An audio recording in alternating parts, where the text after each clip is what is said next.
Popular history often frames the Renaissance as a sudden, brilliant awakening.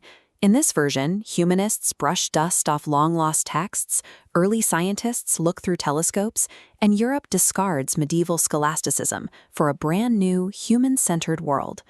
The historical record shows a different reality. Renaissance scholars operated on a renewed obsession with a single ancient thinker, Aristotle. This chart tracks the production of Latin commentaries on his work. Between 1500 and 1650, European scholars wrote more commentaries on Aristotle than had been produced in the entire millennium following the fall of Rome. The printing press and a flood of new translations pushed these ideas out of the universities and into the wider world. Aristotelian logic and ethics were debated in royal courts, discussed in popular essays, and even provided the structural basis for the plays of William Shakespeare. Aristotle's influence reached its historical peak in the mid-16th century. This dominance set the stage for a massive collision between ancient logic and religious faith.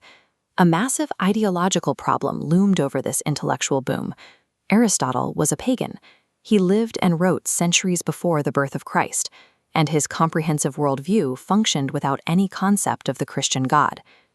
During the Middle Ages, some of these gaps were smoothed over by vague translations, but as Renaissance scholars recovered his original Greek texts with new accuracy, the contradictions with Christian doctrine became impossible to hide. This created a crisis for the era scholars. They had built their legal, scientific, and logical frameworks on the back of a philosopher who denied their religion's most established tenets. The first dispute appeared in the sky. In his Physics, Aristotle argued that the universe was eternal, meaning it had no beginning and would have no end.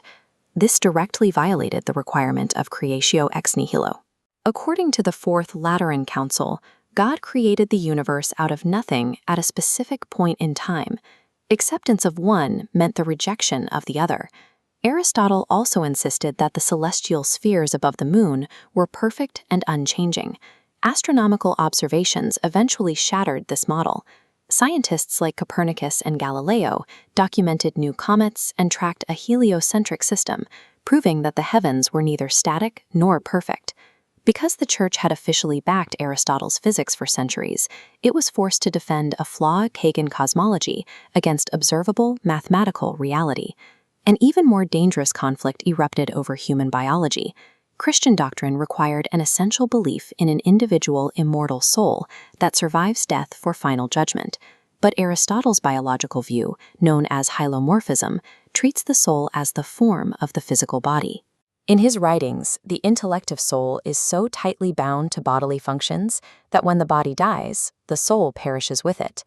In 1516, Pietro Pomponazzi published a treatise stating there is no philosophical proof the soul is immortal. This caused an immediate uproar. Only 3 years earlier, a papal bull had instructed all university professors to rebut any philosophical arguments that contradicted the faith. Scholars were forced into a dangerous balancing act. They either had to claim that philosophical truth was entirely separate from theological truth or face the scrutiny of the Inquisition. The conflict even reached personal morality. Aristotle's concept of eudaimonia proposed that the goal of human existence was earthly flourishing, achieved through habit and human effort. To Catholic and Protestant thinkers, this ignored the necessity of divine grace.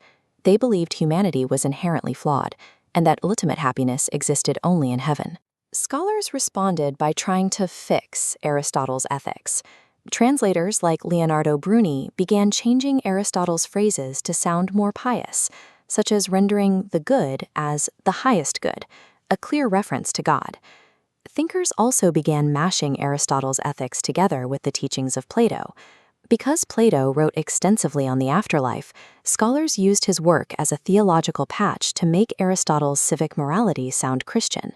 By twisting these translations and importing outside ideas, they abandoned the historical Aristotle, inventing a customized, Christianized hybrid. Eventually, the effort to constantly patch the scientific and theological holes in Aristotle's work became unsustainable.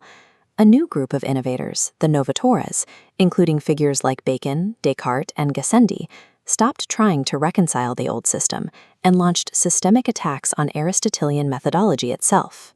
Under the weight of the scientific revolution and intense theological scrutiny, The idea of a single, authoritative Aristotelian worldview began to shatter.